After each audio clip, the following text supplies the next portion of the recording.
Tinka masih mau makan nasi merah? Enggak, belum. Enggak, belum.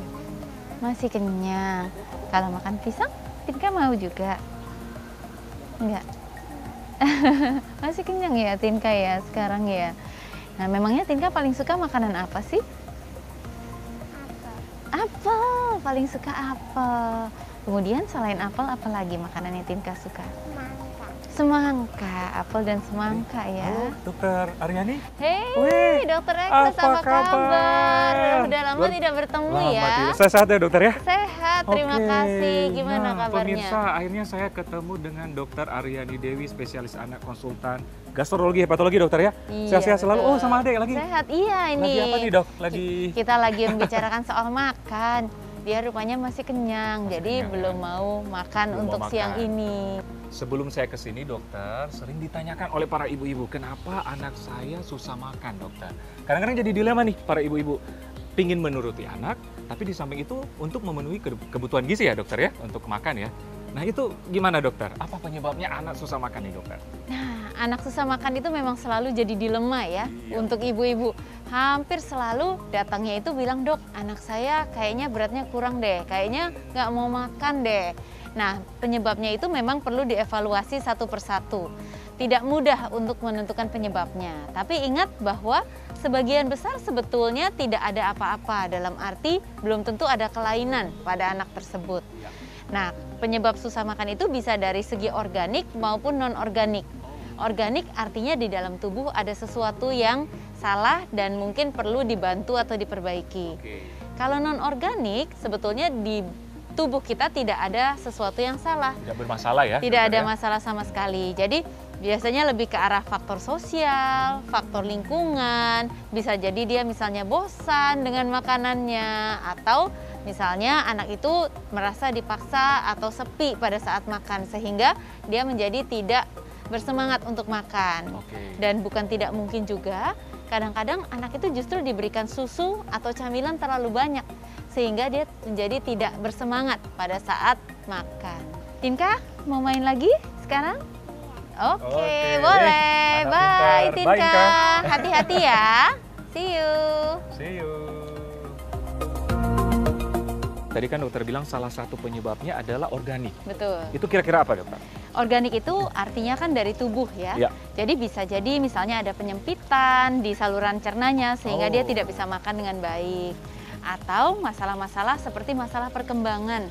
Misalnya anak-anak yang perkembangannya terlambat, otomatis kemampuan untuk menelan, kemampuan untuk makan dan feeding ability-nya juga pasti akan terlambat dibandingkan dengan usianya. Ada apa lagi dokter penyebab lain? Kalau masalah lain bisa misalnya dari masalah pencernaannya sendiri, enzim-enzim pencernaan yang mungkin masih belum matang, atau ada kelainan genetik misalnya di pencernaannya sehingga ada enzim yang tidak diproduksi, itu bisa menyebabkan pada makan ini ada gangguan, misalnya kembung dan sebagainya yang akhirnya menyebabkan si anak menjadi tidak nyaman dan malas untuk makan.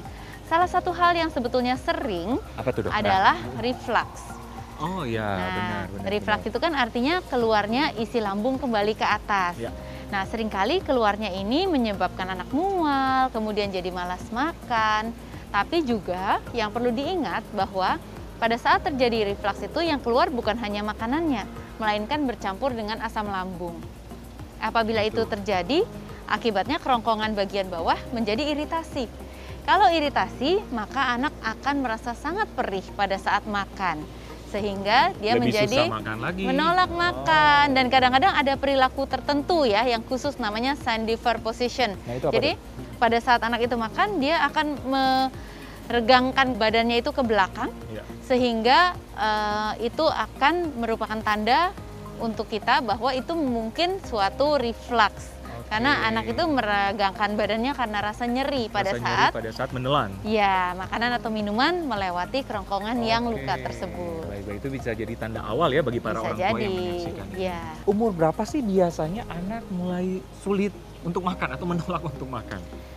Kalau seorang anak itu ya, pada saat dia mengeksplorasi pada awal-awal ya usia 6 bulan, biasanya mereka masih semangat. Jadi dalam arti anak itu excited untuk mencoba hal-hal yang baru. Tapi seiring dengan perkembangan usia, biasanya usia 1 tahun ke atas, mereka mulai ada sedikit kesulitan. Kenapa? Karena ada yang namanya food neophobia. Jadi mereka mulai dikenalkan sama lebih banyak lagi jenis makanan dan kadang-kadang mereka menjadi cemas ya, menjadi takut gitu. Dan mereka menjadi tidak mudah menerima hal yang baru atau makanan yang belum mereka kenal. Di situ anak juga sudah mulai punya selera, jadi sudah punya mau.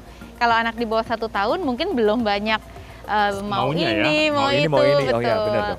Tapi seiring dengan perkembangan usia, dia kan juga sudah punya mau, sudah bisa memilih, sudah punya preferensi. Nah, di situ biasanya mulai ada sedikit penolakan dan pemilihan terhadap beberapa jenis makanan. Saya nggak mau makan itu, Mas. Saya nggak mau makan ini. Ya, benar. Dan umumnya sebetulnya itu tidak boleh dianggap sebagai sesuatu yang negatif ya. Karena itu kan menandakan bahwa anak itu sebetulnya sudah tambah pintar. Benar.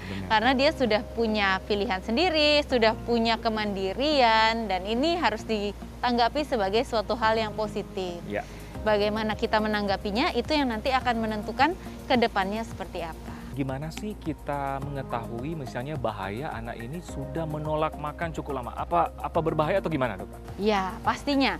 Jadi sebetulnya penolakan makan itu ada beberapa macam. Ya. Ada yang namanya selective eating, ada yang namanya picky eating, dan ada juga yang namanya small eating. Jadi itu berbeda-beda sebetulnya.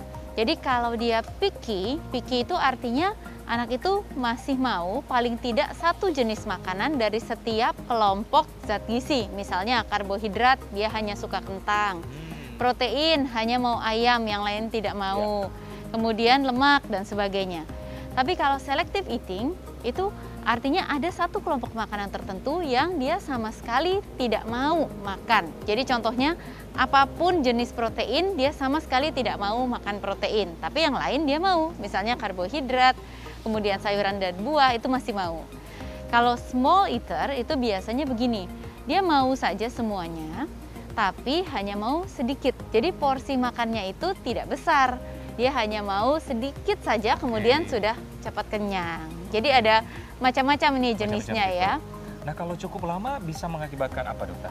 Kalau misalnya dia jumlah kalorinya kurang, otomatis berarti modal untuk pertumbuhan dan perkembangannya itu pasti kurang. Itu yang kita khawatirkan. Selective eating juga ada bahayanya, yaitu artinya dia akan kekurangan nutrien atau zat gizi dari kelompok makanan tersebut. Misalnya sama sekali tidak mau sayuran dan buah, nantinya vitamin, mineral, zat besi mungkin juga akan berkurang. Demikian pula kalau protein. Kita tahu bahwa protein itu sangat penting bagi perkembangan dan pertumbuhan tinggi seorang anak. Sehingga bisa jadi kalau seorang anak kekurangan protein, nanti dia juga akan mengalami malnutrisi. Dokter, ini juga menjadi kekhawatiran bagi para orang tua nih. Nah, apakah bisa berakibat kekurangan gizi jika anak sulit makan? Pastinya. Pasti ya. Apalagi kalau sulit makannya berkepanjangan. Karena kan makanan itu merupakan sumber kalori bagi tubuh supaya tubuh bisa bertumbuh dan berkembang. Apalagi seorang anak yang masih kecil. Benar. Kita harus ingat bahwa sebagian besar otak itu berkembang pada usia sampai dengan 2 tahun. Dan pada usia 5 tahun, otak sudah berkembang 90%-nya. Bayangkan kalau pada di fase-fase yang kritis itu, seorang anak kekurangan makanan. Akibatnya kan pertumbuhannya terganggu dan pasti perkembangan otaknya juga terganggu. Bagaimana kita mau minta mereka akan berhasil di kemudian hari? Baik, Dokter Aryani, ini terakhir nih, bagaimana tips mengatasi anak-anak yang sulit makan? Bagi orang tua nih perlu tahu nih. Untuk anak-anak, kita harus menangani penolakan mereka terhadap makanan dengan cara yang benar. Yaitu pertama kita berempati dan kita membuka diri untuk menanyakan mengapa mereka tidak mau makan atau sedang tidak berselera untuk makan. Dan yang penting adalah kita harus menerapkan feeding rules. Feeding rules itu artinya anak-anak itu perlu diberikan makan dengan jadwal yang tetap. Jadi jadwal makanan utama, jadwal camilan atau snack itu semua harus teratur. Dan anak didudukkan di kursi makan. Pada saat mereka duduk di kursi makan, itu mereka ditawarkan makanan. Mulai dari makanan utama dulu, baru kemudian diberikan minum belakangan. Jadi jangan banyak minum di awal, karena dengan demikian nanti tidak mau minum. Kemudian kita juga perlu memberikan kepada mereka makanan boleh menarik, kemudian lingkungannya juga harus mendukung, misalnya makan bersama di meja bersama-sama dengan keluarga. Jangan memberikan gadget, misalnya televisi, iPad, atau handphone ya, YouTube, untuk membuat mereka menonton bengong supaya makanannya bisa masuk. Karena makan itu adalah suatu proses sebetulnya yang perlu dinikmati oleh anak-anak. Sehingga kita perlu mendukung mereka supaya mereka justru merasakan proses makanan tersebut. Dan jangan lupa kalau kita mengenalkan makanan baru, berikan dahulu makanan yang sebelumnya sudah mereka kenal bersama dengan makanan baru tersebut. Sehingga mereka bisa merasa bahwa ada rasa yang familiar. Tidak semuanya merupakan makanan yang asing dan tidak mereka kenal. Jangan lupa juga bahwa kadang-kadang anak-anak memang bisa merasa bosan, sehingga kalau mereka merasa bosan, kita harus menghormati apa yang mereka rasakan tersebut, dan kita angkat piring setelah 15-30 menit, kita baru berikan makanan lagi di waktu makan berikutnya. Tidak boleh memberikan camilan di tengah-tengah. Jadi mudah-mudahan orang tua itu menjadi menjadi lebih baik lagi ya. Oke. Kak Tika ya, selalu sehat ya. Iya. Oke dokter, terima kasih. Terima kasih banyak dokter Informasinya luar Ekles. biasa dan semoga lewat ini membantu orang-orang tua ya mengatasi anak yang sulit makan. Oke pemirsa, demikianlah bincang sehat saya Dr. Ekles bersama Dr. Aryani Dewi, spesialis anak konsultan untuk Hidup Sehat Plus.